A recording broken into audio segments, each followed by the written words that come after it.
I have three very eminent panelists. I don't consider Paul a panelist alone. It's because of him that we are here. But Rana is a historian. She's got a project on food, and she just wanted me to introduce her like that, but I think her work will speak for itself. Bittu is an old comrade, comrade in arms, a friend for many, many years. He's the founder of the Sanctuary magazine and the foundation. And Paul, of course, is the reason we are here. The Sarmaya is the founder of the Sarmaya Foundation. And I'd like to say that this is a fantastic exhibition. And if this is a glimpse of your total collection, then I'm going to go there and see it for sure.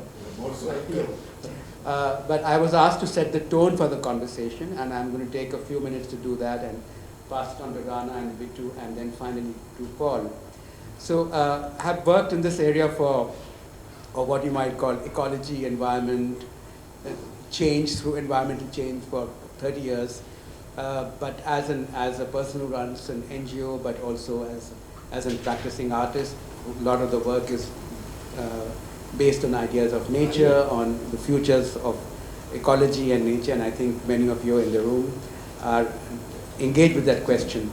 So I just like to say a couple of things, the whole body of things going on around. There's probably more writing coming out today on this area from the academia, from various places. There's almost a book coming out every week on the idea of the Anthropocene, and so there's extensive work being done. And as we sit here today, the climate change conference is going on.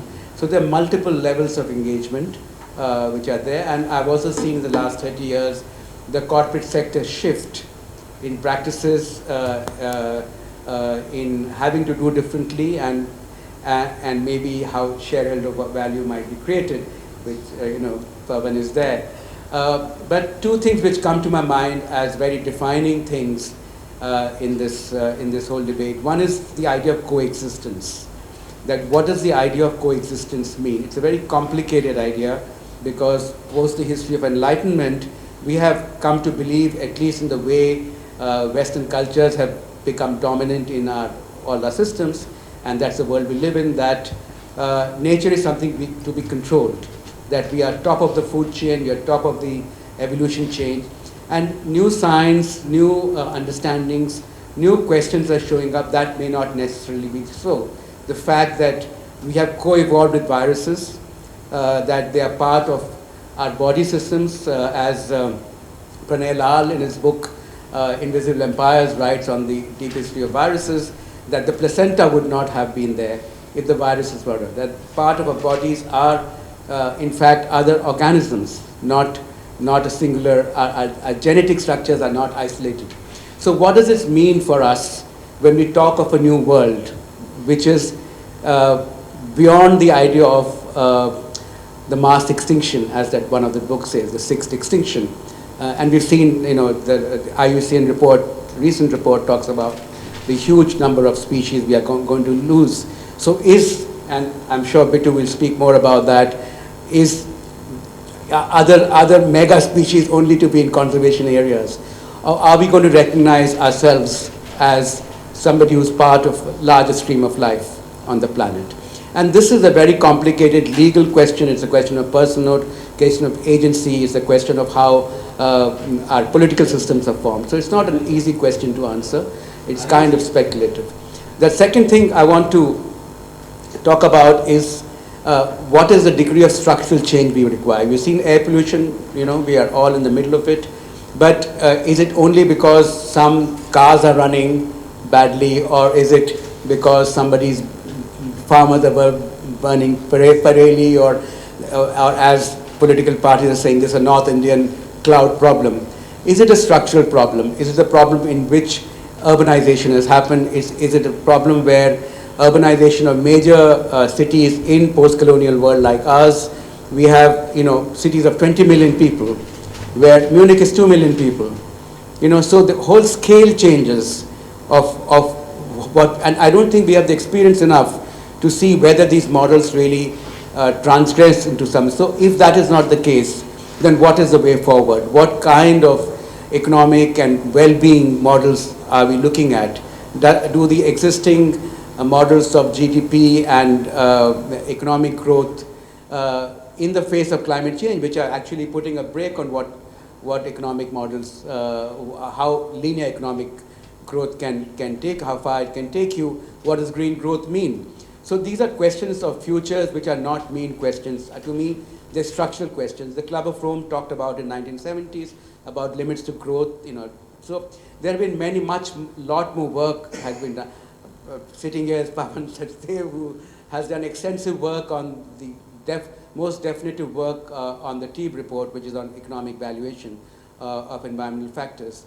So I think these are two very major challenges we have. First is both an ethical challenge. It's not only a systems challenge, it's an ethical challenge as well. And entwined in all these challenges is, to me, a very important question because the NGO I run is also based on the idea of environmental and social equity. So where does the question of equity lie? What happens to communities like the Gond communities, which are basically Dalit communities, the other backward class communities? Are they just to be forgotten and left to the idea of being somebody relegated to the non-future? Or is the idea of nature, which is reflecting in this world, is that idea of nature going to be co-formed? Do we have something to learn from this for our futures? So to me, the equity question is very, very important. I've worked for several years in different ways in communities, fishing communities, farming communities, because my heart takes me there. Though I trained as an engineer, my heart takes me to see what does that coexistence really mean? And many places we are seeing that these, what you might call sustainable systems, are being destroyed for other systems. So what does sustainability really mean? So I think we are sitting today on a cusp of a major human challenge. The planet will survive without us. It survived without us before, but will we survive in the planet? But also a great opportunity to really be the species we are maybe destined to be. Are we really that intelligent? And can we be the next level of intelligence? Can we be the wise species who recognizes that without ethics, without coexistence, without recognition of all these issues, this is the future. It's not only that because we want to do good, it's a common future for everybody else. And finally, I'll just end with one final thing, because I've participated in so many national panels on environmental standards, because being an engineer, I'm invited to those panels. And you find that, for example, in the air quality, we never talk separately about impacts on the poor or the more vulnerable. It's the way our systems are set up, in a sense. So it's, I think, a moment of great rethinking. It's challenge. I don't have the answers, but I think if we pose the questions properly, then at least we are thinking along the lines that this is not an ordinary moment we are on. We are on the cusp of either great discovery or great extinction. So I'll stop there, and I'll request Rana to say the next few words. Thank you.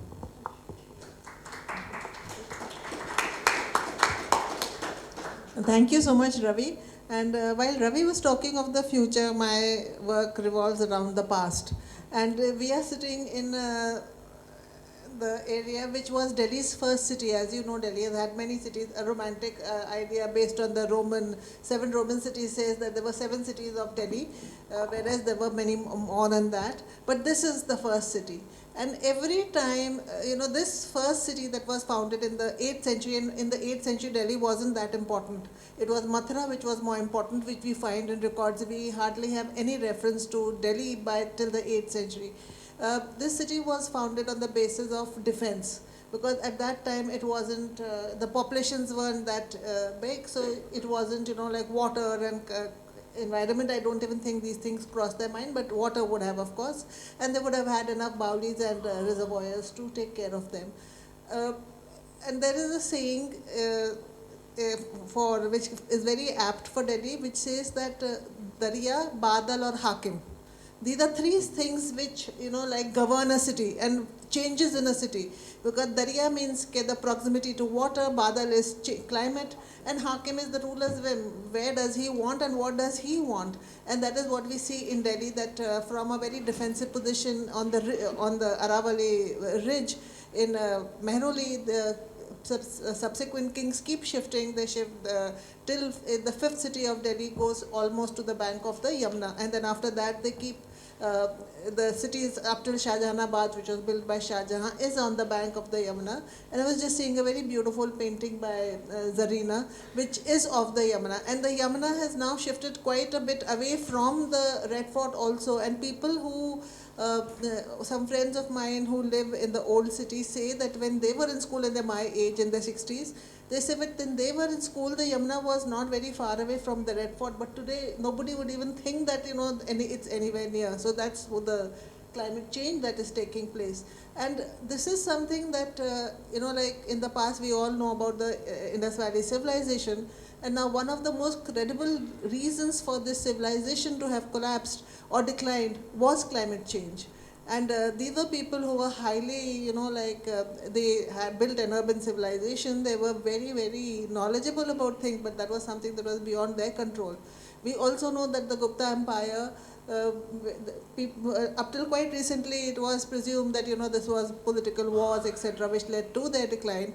But archaeologists have discovered that even the Gupta Empire declined because of a deluge, because they found silt in quite in big quantities in the areas where they had their cities. We know that we have had many famines and droughts in India under various rulers. We sit very close to a place called Satpura, which is a dam that was built by Muhammad bin Tughlaq. He was a very eccentric ruler, definitely a genius, but very eccentric, so mostly people, don't speak very well of him. But when there was a famine here, his response to it was to think of crop rotation. And he took uncultivated land under the state and started, trying to grow crops which could grow during with less water. So water is something that has always been a concern. And then you have people like Firoz Shah Tughlaq, who built canals, who excavated canals. We have Sher Shah, who started, he was definitely a visionary, who started storing grain for droughts. And then, of course, under Akbar, we have a lot of very, very systematic way of cultivation, of taxation, etc.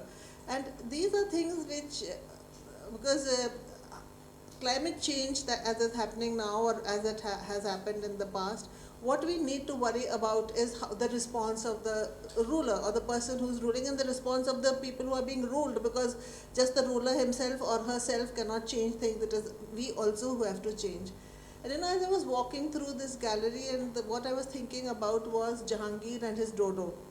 Because Jahangir is somebody who is, history doesn't talk of him very kindly, though there have been many new books on him which show that he was not the way he's portrayed to be, as somebody, who was mostly drunk or drugged with opium.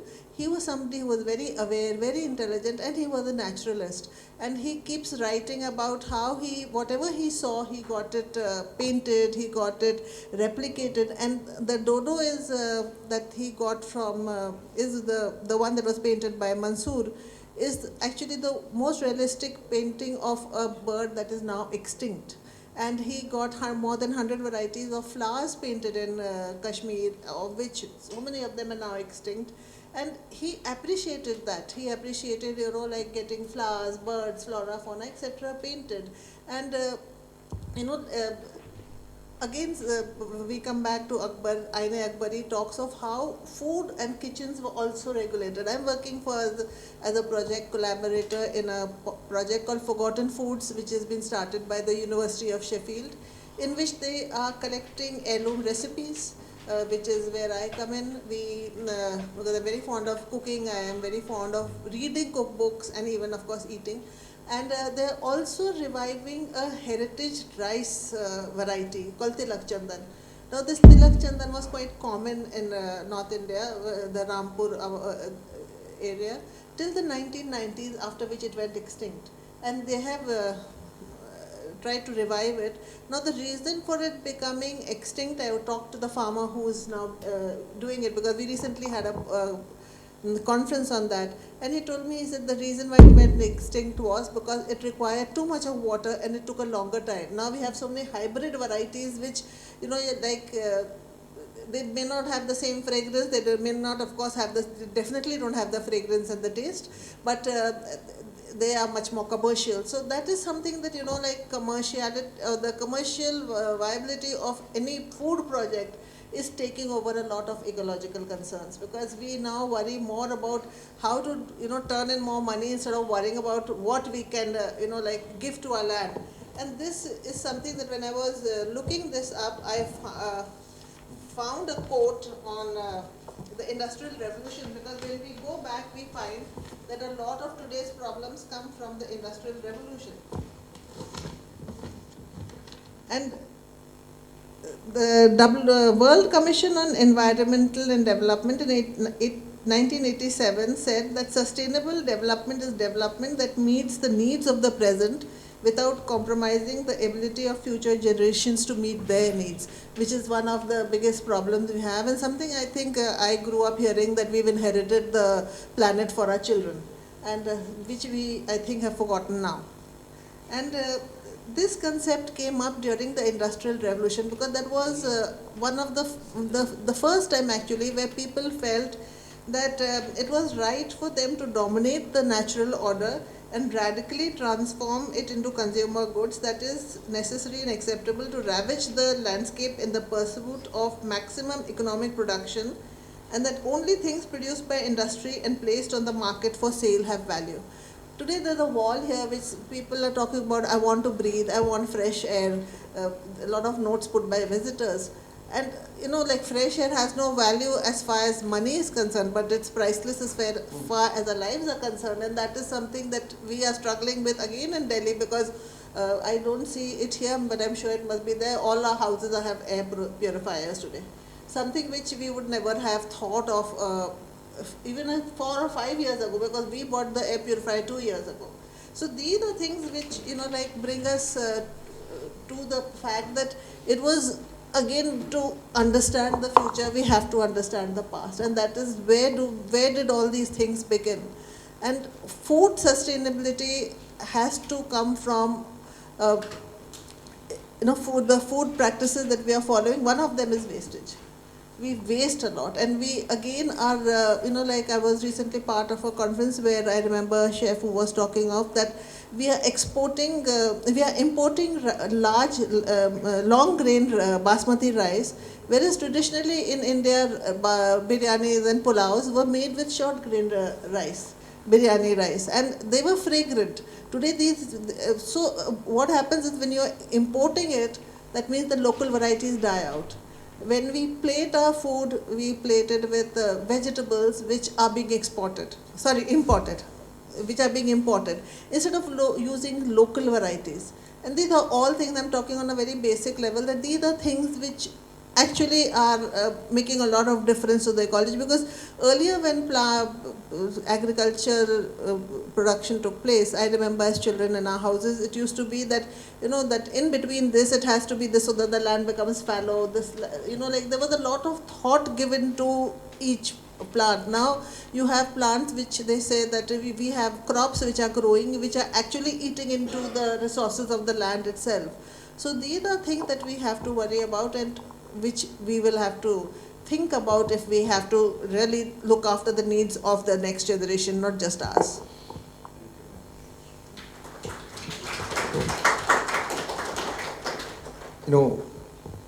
We're here in a room with art in it, and we've heard about history, we've heard the problems.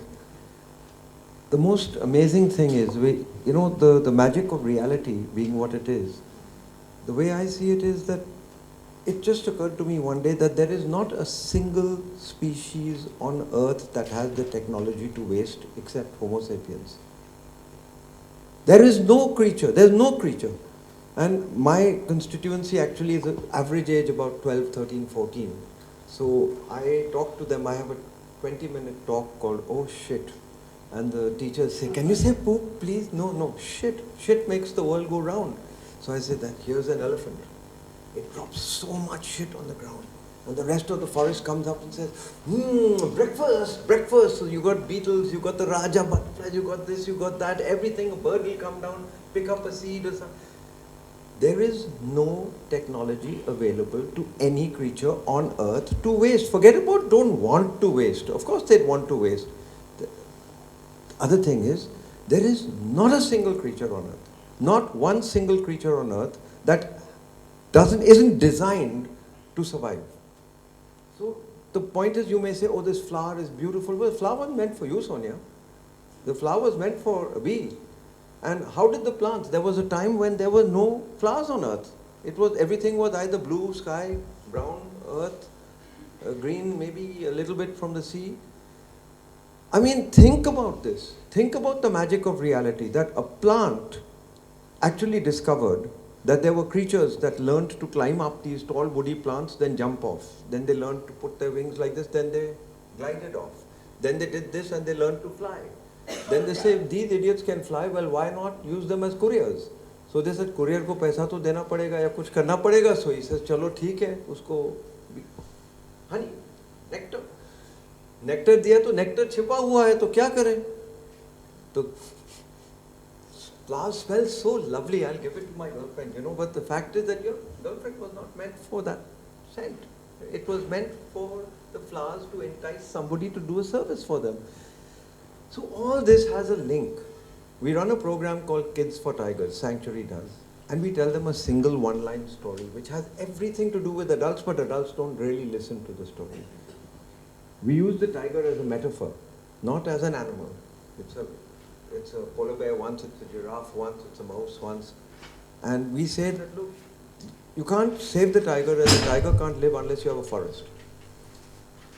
If you keep a forest alive, then every creature in that forest, including the nematodes in the soil, including the tick on the back of the tiger, including the birds, including the bees, including all these various things, they all manage to survive. So you've got biodiversity. Now, as the forest goes up, the amount, matter can't be created or destroyed. So that includes water. So when the water falls, when it evaporates from the sea and it falls on the upper canopy of trees. From the upper canopy to the middle canopy. From the middle canopy to the lower canopy. From the lower canopy, it doesn't fall on the mud and soil, it falls on the fallen leaves. Look at nature. Look at the way nature has made it such. From there, it doesn't just dampen the soil. It sinks into the ground. It goes down and it feeds the aquifers. Now the rain stops. I asked the children, how long does it rain? 4 months, 3 months, 5 months. Okay, 4 months, 5 months. Now what happens the rest of the time? Suppose I tell you you can only drink water for 8 days, 20 days you don't drink. No, the aquifers feed the rivers. And the rivers do it. So jungle nadi ki maa hai. So this is how we explain to children things that their own parents don't. They may know it, maybe my grandmother might have known it. But the issue now is this, that when I look at the art around me, Paul, I know for a fact that lectures are not going to work. I know for a fact that scientific papers are not going to work.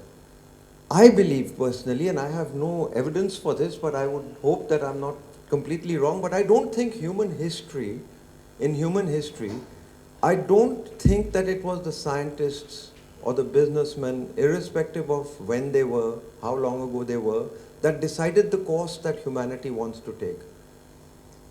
I think it was the artists, it was the singers, it was the dancers, it was the performers, it was the thinkers. You talk of Aristotle, you talk of Rabindranath Tagore, these people will be remembered long after the politicians you love and hate, So at the end of the day, if you go through history, Paul, you'll find a certain type of performance art came out after the First War, Second War, after the great pandemics of I believe the pandemic now will produce a different type of creativity in people. Happy or sad is another matter. But we're sitting here in this room, and I just wonder, my generation, I was born in 1947, and I just wonder, when I grew up, I had Dr. V.C. Roy, I had Rajendra Prasad, I had Nehru, I had Gandhiji. These were my heroes. Who are our bloody damned heroes today? Who the hell are they? I don't recognize them. I mean, I don't want my child to make that guy a hero who's richer, stronger, most powerful. That's not the hero. And who knew this? Darwin knew this. So when Darwin knew this, what did he say? How is he relevant today? Darwin said that it's not the strongest, it's not even the most intelligent that will survive, it's the most adaptable. And that stands good for the corporate sector, that stands good for artists, that stands good for poets. You will adapt to the circumstances you are in. And that, I think, when you look at art, I mean, I envy Paul's knowledge of art and history, because those are the two things we will need as our Google Maps to navigate tomorrow. And when you have organizations, I work with an organization called the Bombay Natural History Society. It has perhaps the most comprehensive baseline data of the way the Indian subcontinent used to be.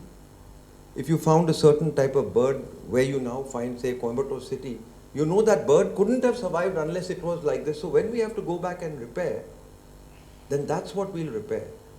We do, Paul, art classes for children. One, it's therapy for them.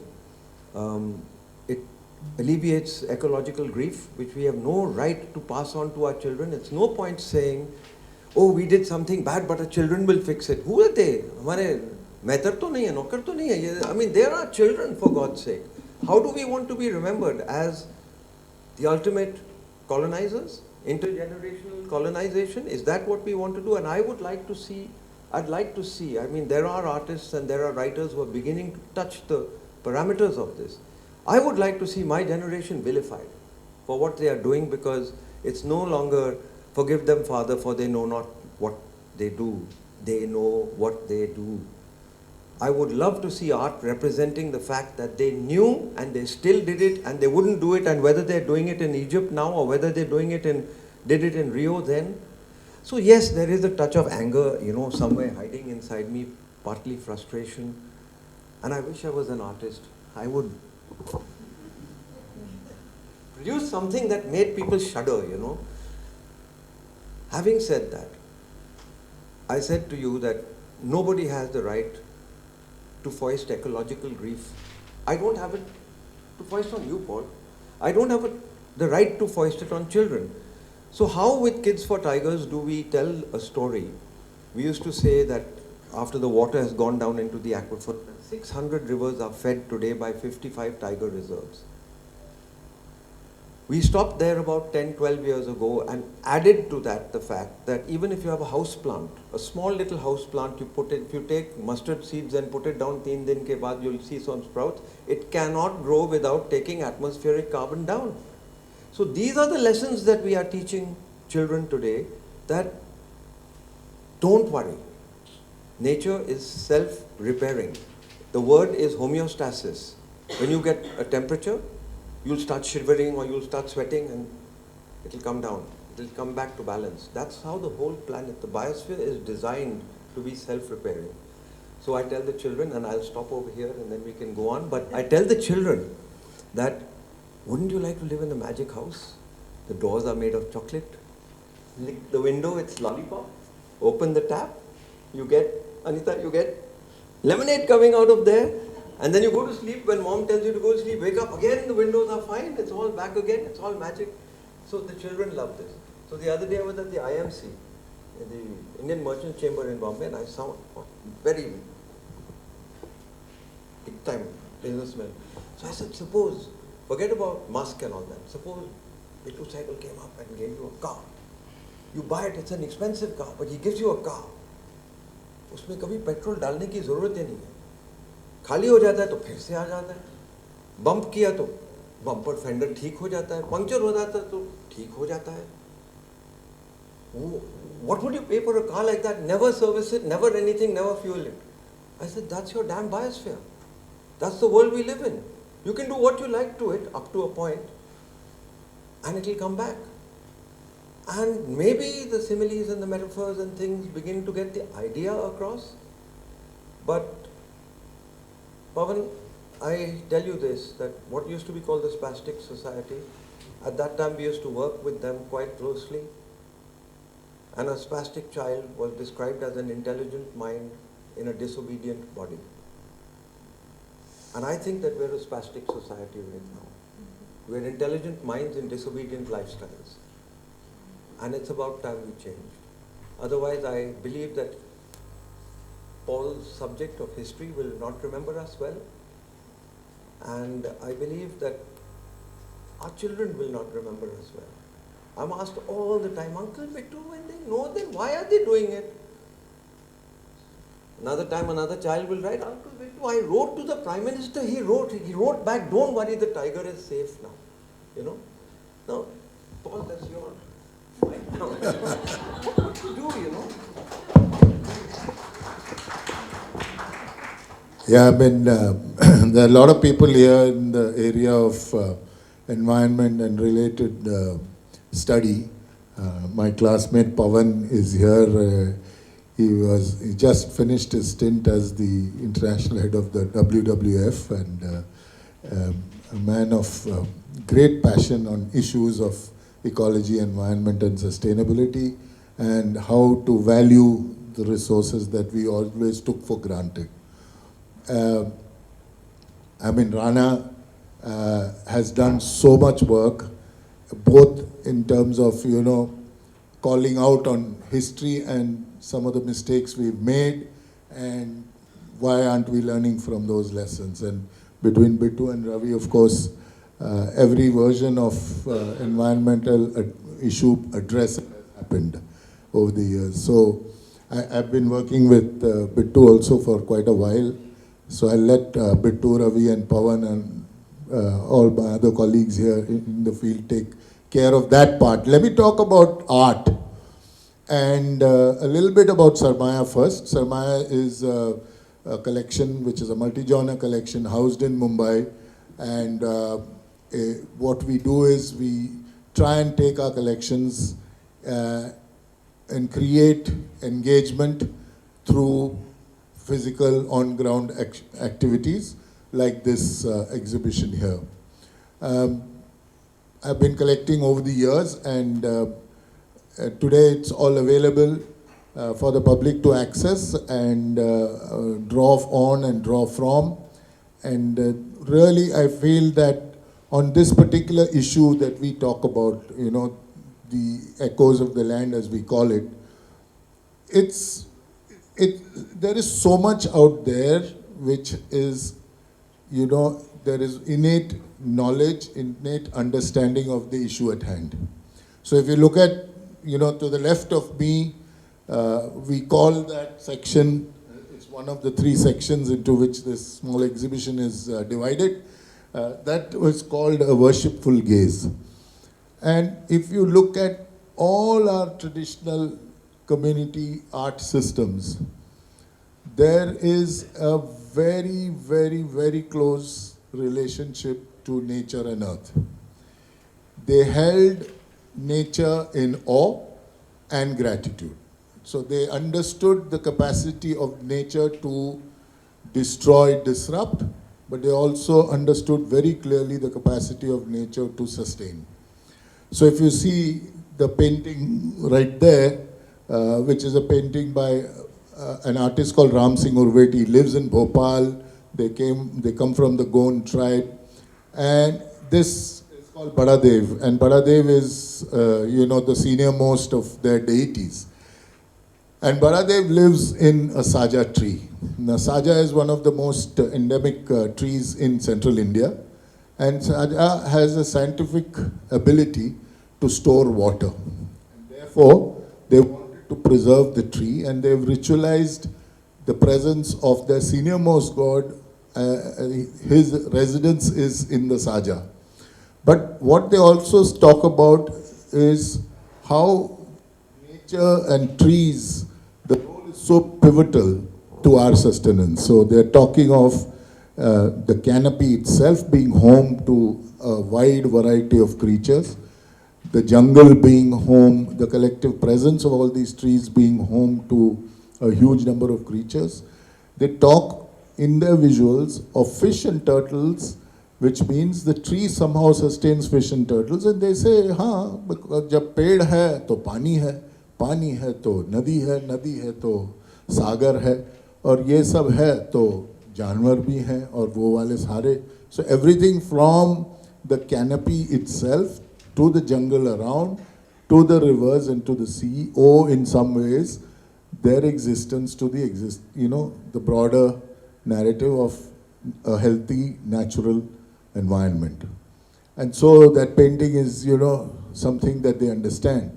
This painting is, which is right here, which those who can't see can see later, is called Pagir. This is a painting by the people who live north of Mumbai in a place called Palghar. And the painting alludes to how you consume the natural resources available to you. So Pagir is the name for the net, fishing net. And, they say that if you take only as much as you want, then Gira, which is the god of the ocean, will always provide. So they understood that. If you look at, the one here, which is Krishnanand Jha, he's no more now, but he was one of the senior artists from the Madhubani tradition in Bihar. He talks of a slow pastoral existence where there was a pattern to life, there was a predictability to existence, where there was a sowing season, there was a weeding season, there was a harvest, there were festivals. And that pace and that connection to Mother Earth was intrinsic to a more balanced existence. So, there are various representations of that innate connection between nature and us. And I think one of the things we have to understand and believe is that humans are central to this whole discourse. And, while it's great to have statistics, it's great to have numbers, talk about pollution and all of that, it's also essential for us to reclaim that innate connection. And a lot of the art here is about that, So this section is the lament of what once was. So for example, this painting is by an artist from Kerala called Pradeep Kumar. And his commentary on this painting was that all his life he lived on the banks of the river. And for him, the river was a placid, everyday reality where they went swimming, where they went bathing, where they went fishing, where they did everything, where they took water to, irrigate their farms and things like that. And in the last 4 or 5 years, the face of this river has changed to the most violent and aggressive form because of the many floods that have happened, and that's largely because the upper reaches of the Western Ghats, which feed most of Kerala's rivers, have been plundered, and the tree cover is dropped, so no water seeps in, everything comes rushing down, and you have destruction in its worst form. So he laments, he wants to go back to that time.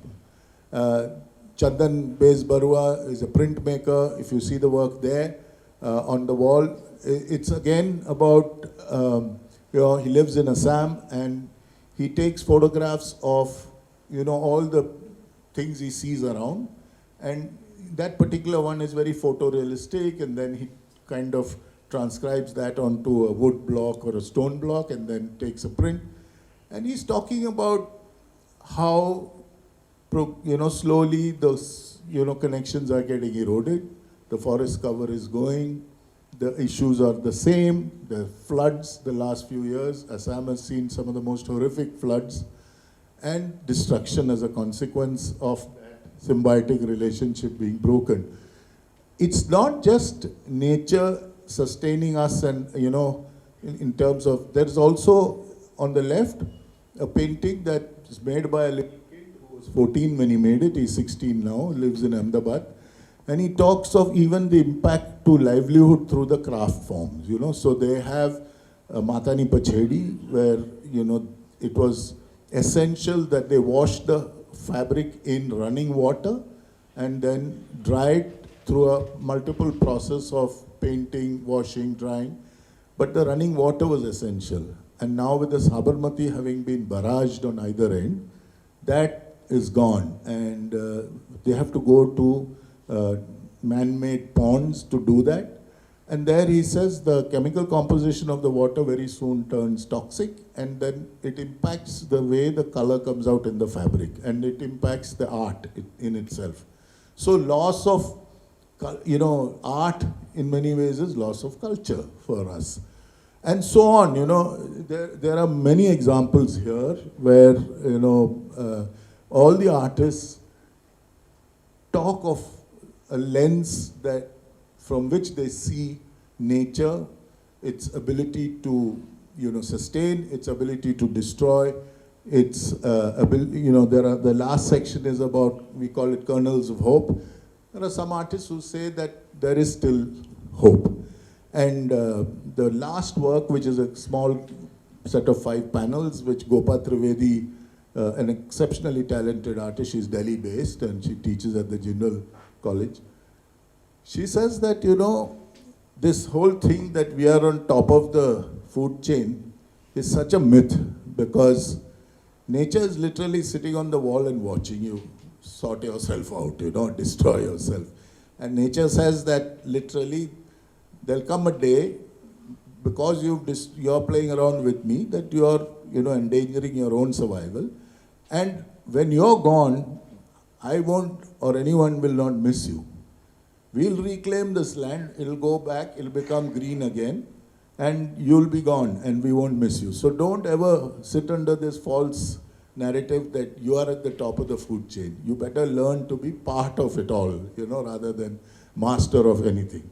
So, that is the general theme of this exhibition. And like, Rana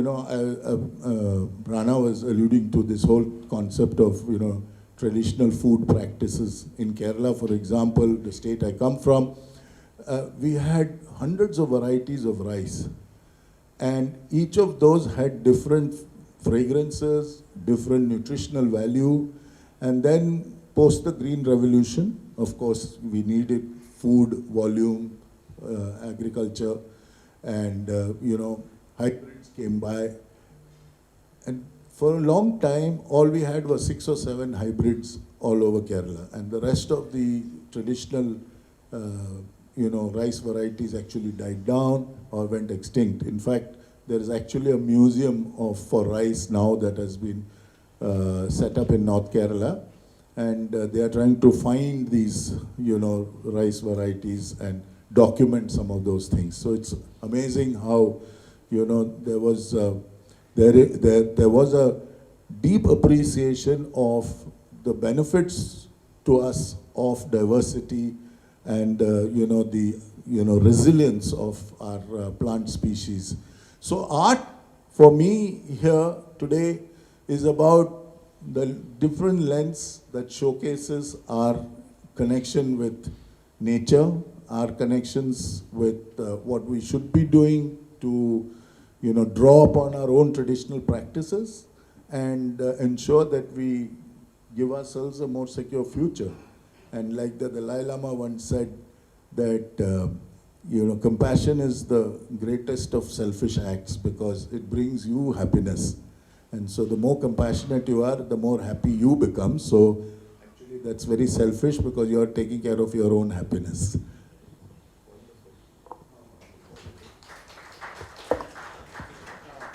Before I open it up, I'm just going to ask one question to each of you, looking ahead, right? And hopefully not put you in a spot, because please answer as you think right. So starting the same thing, Rana. So traditional systems were there. We had smaller populations. We have a 1.2 or 1.3 billion population today. We have much more demand on resources. And it was a feudal world. We had so many hierarchies. Firoz Shah Tughlaq built the Sahibi, the canal, and then it went through the Red Fort, which Shah Jahan bought. It was meant for the royal and the feudal use. Today it's a democratic world. We all have the same rights. We have different constitutional citizenships. What can we learn from the past for the future today?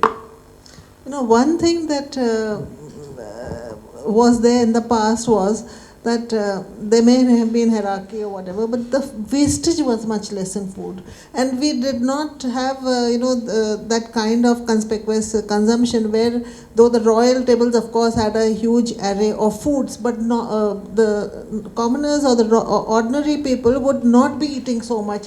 They ate only what was seasonal. They ate how much they needed, and I'm talking of people like us. Even when I was a child, I remember there would be very limited food on the table. The quantity would be there, but the variety was limited, and it was limited to the seasonal vegetables. And even today, if you ask that, they'll tell you that if you eat anything which is in the season, it does not harm you as far as your digestion goes or whatever it is. It's only when we start eating everything all the time and unseasonal food that we have so many lifestyle diseases also. So that is one thing, that they would be eating seasonal food, they would not be wasting. And these traditional communities in India, Central Asia, which is the two areas that I study about, they did not believe in wasting food.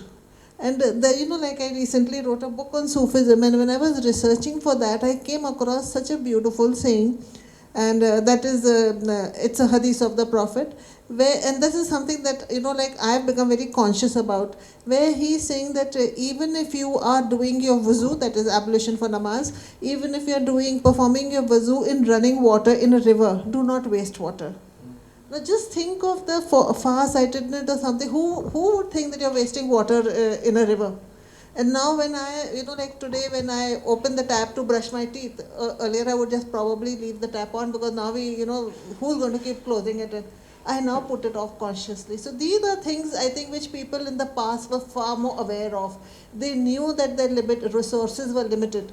We, because of whatever we think, how clever we are, or what the world is before us because of our technological advances, think that everything is unlimited, whereas it is not. And so that, I think, is one of the biggest lessons that we should take from the past, that conserve what we have and try and preserve it, and not just think that as I was saying, the quote from the Industrial Revolution, that we think that we are masters of the nature, which we are not. And that is something we have to go back to, realizing that we are dependent on nature, not controllers of nature. Don't waste, and eat seasonal food, and think of yourself as different in terms of.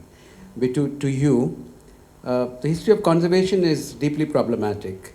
In the US, the Wilderness Act came as part of white racism, as a separation.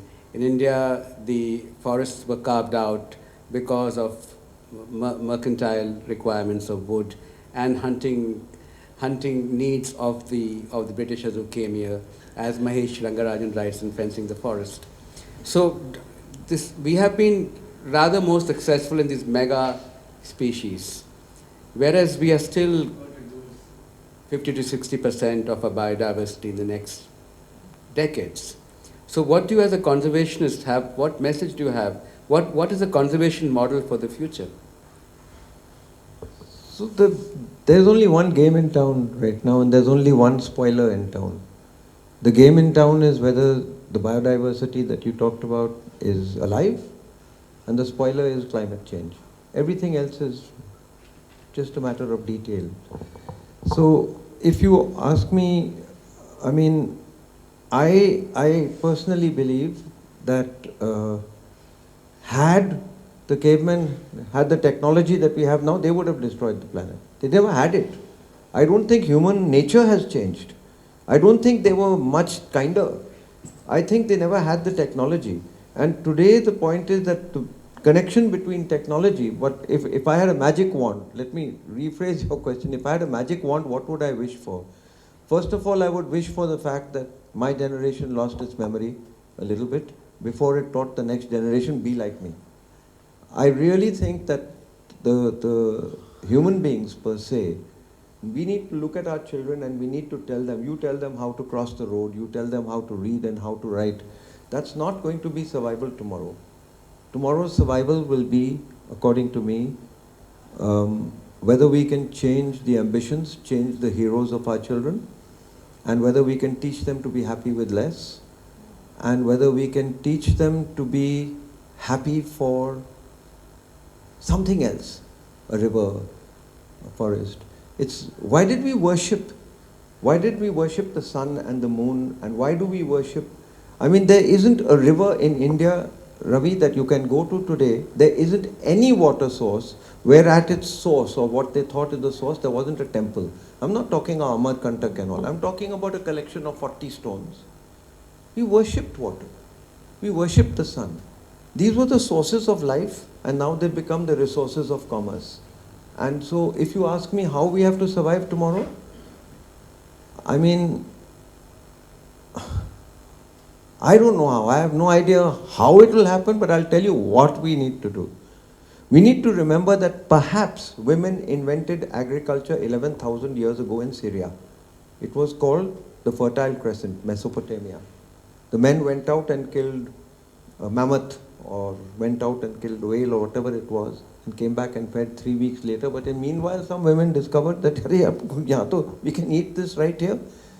Now, if Syria today has had 4 consecutive droughts thanks to the climate crisis, and it caused a migration out,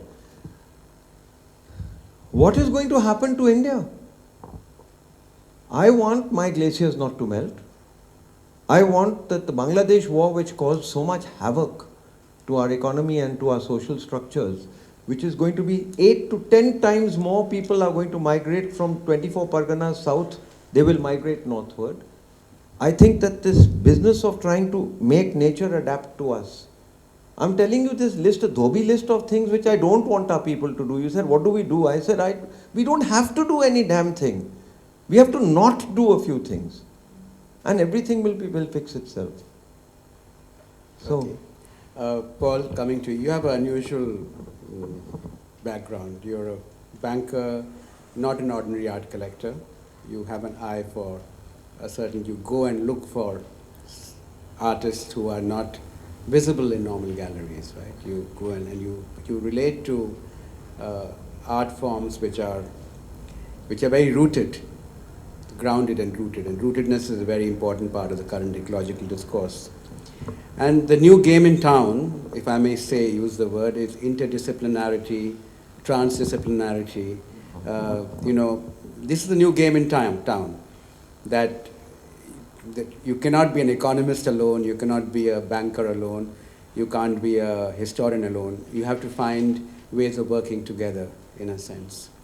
So how would you speak to other bankers, if I may put you that question, or people from the non-sort of, in the successful or non-successful people in their own disciplines? What would you tell them of how they should be? What should drive their mission in what they want to do? What does green capital mean, for example? Yeah, I think, there are 2-3 responses there. One is, of course, this whole thing of, how do you create sustainability? How do you kind of fund some of these activities which, like Bittu said, things you don't do, but even things you don't do sometimes require, well, it requires you to, forego some stuff, and that's not easy, right? So I think this concept, one of the things that I remember when I was in ABN AMRO Bank in its, in my early days of my career, the bank was very European in its construct. And long-term visualization and discussions were very much part of the ethos. And then I remember ABN AMRO got listed on the New York Stock Exchange. And that sealed it, because they had to move to a quarterly reporting cycle, literally to the public at large. So the investors would be breathing down your neck, and you went into that culture of how do you look good every quarter. And I think that whole culture of thinking ahead stopped, and it became about, You had that famous movie Qayamat se Qayamat tak.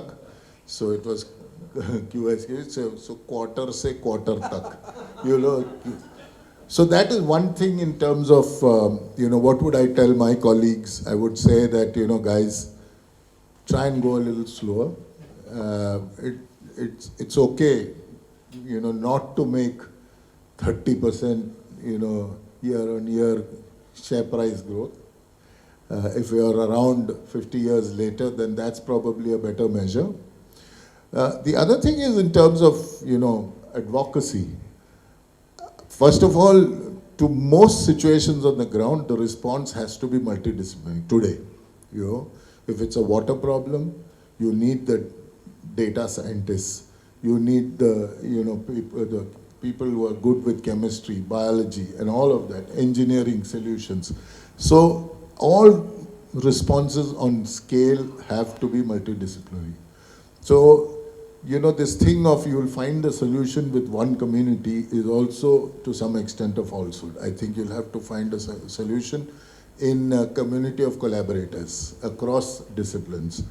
And if I can support some of those kind of, actions, and which we've been experimenting with, for example, out of the Hinduja Foundation, which I had, on water, there are many projects where we are bringing together people across multiple disciplines to respond to particular situations. So that's the second thing, that multidisciplinary. Third is about advocacy. I think all of us, whether it is to our own children, whether it is to our local community, whether it is to our office colleagues, whether it is to government, whether it is with, I know, when I was, again, with ABN AMRO in the Netherlands, one day one guy asked me, you vote and how often do you go and meet the man? I said, what do you mean, meet my MP? Never. Meet your MLA? Never. Yeah. Meet the local corporator? Well, in my case, I see him standing at the bus stop because he lives down the road from me, leaving his kid for school. So I say hello and all of that. But we have a very fractured relationship with the person we vote into power, right? Our ability to go and periodically question. And I remember there was a gentleman from Jaltaran, Pali, who was the Minister for Company Affairs, Mr. Chaudhary. I went to meet him once for some other work. His house was full of people from his constituency. But, not the fancy suited booted types, they were all from villages. They said, humne vote diya hai, mangne aaye, So they have that ability to see this somewhat transactionally, but also say that if I vote someone, I also have the right to go and make some demands on that person. And I think that's one of the things we also need to do. So from an advocacy perspective, shareholders. Yeah. Yeah. From an advocacy perspective, I mean, all of this is, to my mind, advocacy. And, because God has been kind today, and has been kind to a lot of us here, we are able to give back some. I mean, this costs money. It's a fact, right? So, but if I am able to, all of us at Sarmaya, if we are able to make that little difference with events like this, so it's money well spent, right? So I think some of that is about वापस भी कभी देना सीखो. Thank you. Well,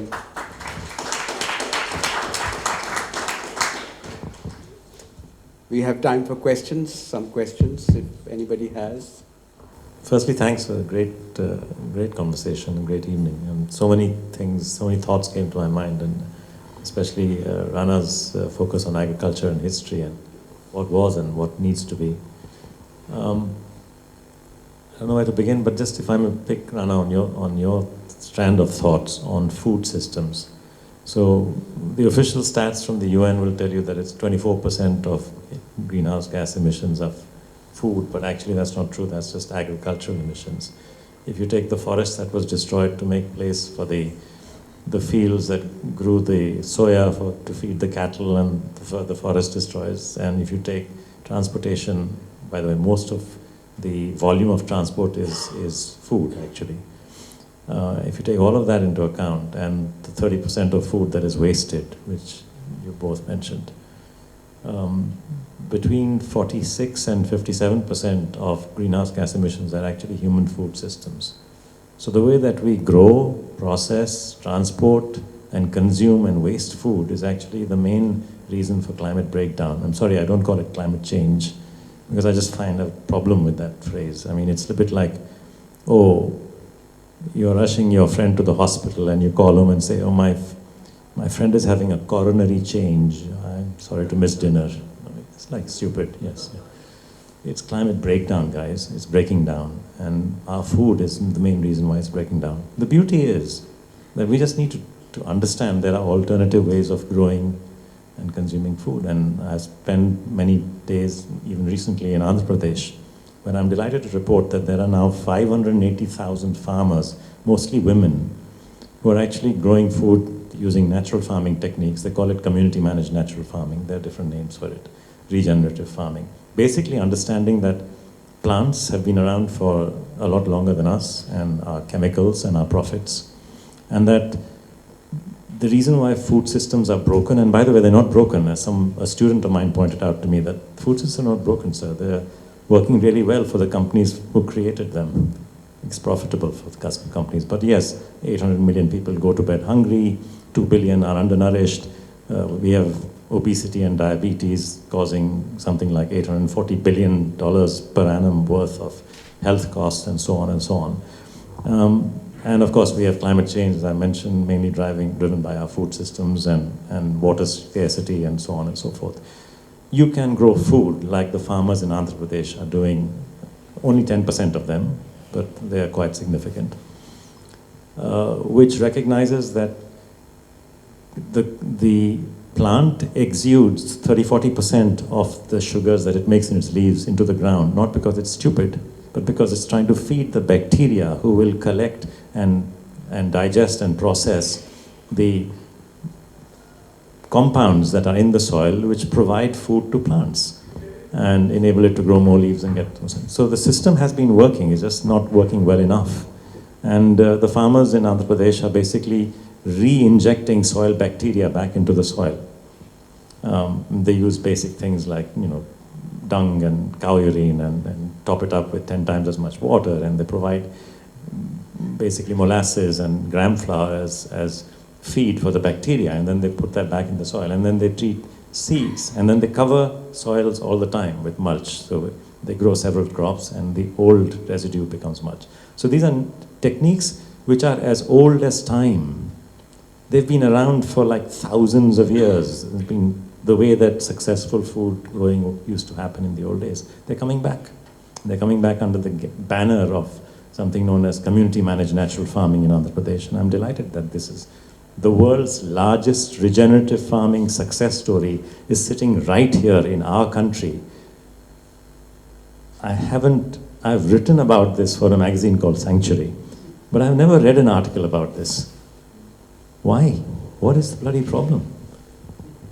It's there are a couple of economists working on this, we can discuss it later, but this is very important that you bring the science of sustainability back into the conversation. Absolutely, Thank absolutely. you for that. But there's a very interesting aside to that. My son is a chef in New York, and he used to work for a restaurant called 11 Madison Park.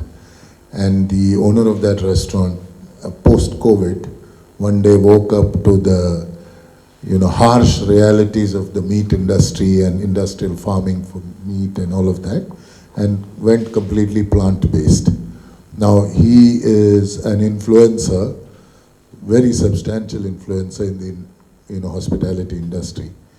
Since that announcement, apparently some 1,000 restaurants worldwide have shifted to plant-based. And I think one of my cousins living in actually San Francisco, and Suhail should know that, she used to go to work past some of these large, industrial level meat farms. And she says the damn thing used to stink, because there'd be thousands of these cattle grazing, and they're obviously in part of a process where the next day it's a new, fresh set of cows because the previous set has been, eaten up. And she's become, again, vegetarian because of that. She couldn't take it anymore. And I know, I'm one a hardcore Syrian Christian. Everything from beef through to anything else was part of our diet.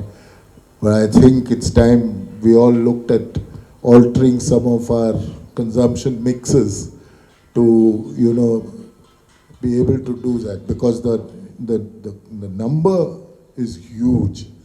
Our consumption is one of the largest causes of, the amount we take out of the system. Quite right, Paul.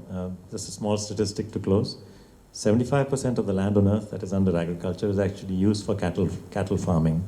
And that 75% of agricultural land provides only 27% of the protein that human beings eat. Actually, Ravi, this is for you. So, as an artist, curator, I want to sort of understand if you can expand on the role of the artist and art and the site of the museum and art gallery. Because as we've seen in the UK, in the US, the museum has become a site of protests, especially about oil companies, because a lot of them fund the museums. So I just, if you can kind of expand on that, since we're talking about intersections, what is that role and space? Because I think, like you said, the time is right for those conversations. And they've been happening, even in India, Gram Art Project, so many others. But in some sense, do they move beyond just, the recent spectacle of throwing tomato soup on a Van Gogh? People may have opinions about it, but it caught people's attention. So just if you can expand on that role. So it's a perfect note to close on, because I was going to say that. The issue of art and sustainability has become very, very big internationally. It's still picking up here, and it goes across the spectrum of museum sustainability, both material sustainability of how materials are moved, how exhibitions are disposed of, but also in many countries on the land museums occupy. Whose land was that? And I know of museums where it was marshland. Or in Australia, there's this big thing, indigenous land. So land itself is not something without history and without colonization of many sorts. So when you think of a museum as a place for culture, a future culture, how do you decolonize that museum is a very important conversation. And it has many, many, many dimensions. Personally, as an artist, I have been concerned a lot about the nature question for a long time. And what I think the complexity of the question becomes an affective way of expression, which goes beyond language. That's what art can do. It can make you connect a very complex idea, which resonates with you. And the best of arts, it stays with you, and it comes back to you when you don't even realize it. So a piece of work done 20 years back could come back to you. And there has been a big history, problematic histories. If you look at Joseph Beuys's thing at Documenta, when he planted these 10,000 oaks, or when he wanted to throw this this big tree in when Hamburg Harbor was made. There are other problems with Joseph Beuys's politics, I think, but these were really what they call social sculptures or social interventions. So I think today the artist is being called upon to speak to society more than just a history of art. It's not enough to talk through historical forms of art, but you have to address what is happening around you. So the artist is as much a citizen and has to be is forced to relocate oneself in complex ways in the situation. So what I can say through that, I cannot say in any other way. That's the reason I keep doing it. Successfully or unsuccessfully, that's for somebody else to decide. But I'll just close because it's already 8:15, and I was recently in Zurich and participating in a panel on exactly this, art and sustainability. It was a high panel with some very big European galleries and auction houses. So in the end, I couldn't resist being the activist I am, because the cases were giving, saying how art galleries are funding, for example, lawyers in Poland to close down power plants. So I said, is there an appetite in the art world to think of where the money is coming from, which is funding the closing down of the power plants? Is it oil money? Is it fossil fuel money? So that's why I said of a green capital, and I think two of you are engaged with this idea as bankers. I see that when we think of futures, of course, there's a lot to learn in the from the past. And we are in the political systems we are. We cannot just escape them. And the problems are so much at hand that we can dream on, and while the water rises, as the breakdown happens, the heart attack happens, we have to fix the problem now. So I think looking at the whole cycle of how we do things, from the whole cycle of it, we talk of EV cars, but where's the lithium for the EV cars? What happens to lithium batteries after that? These are very important questions. So nobody can afford to be just saying, I'm going to throw my plastic bottle in the right can. I mean, the statistics that we recycle less than 9% of global plastics after 30, 40 years of the recycling symbol. So that is, you can call it greenwash, you can call it, so it is a structural problem as well. But the structural problem is not beyond us, because we have the power to change the structural problem.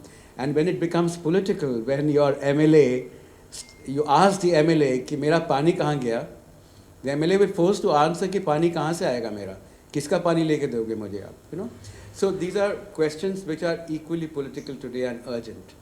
So the challenge is big, but it's a common problem. So I'd like to end at that, because I've had a long last word. But I'd like to firstly thank the fantastic panel. The combined experience of the panel will be at least 100 years, if not more. So that's a lot of varied experience. Age. No, not only age, well, age just happens, but engagement has to be made to happen, right?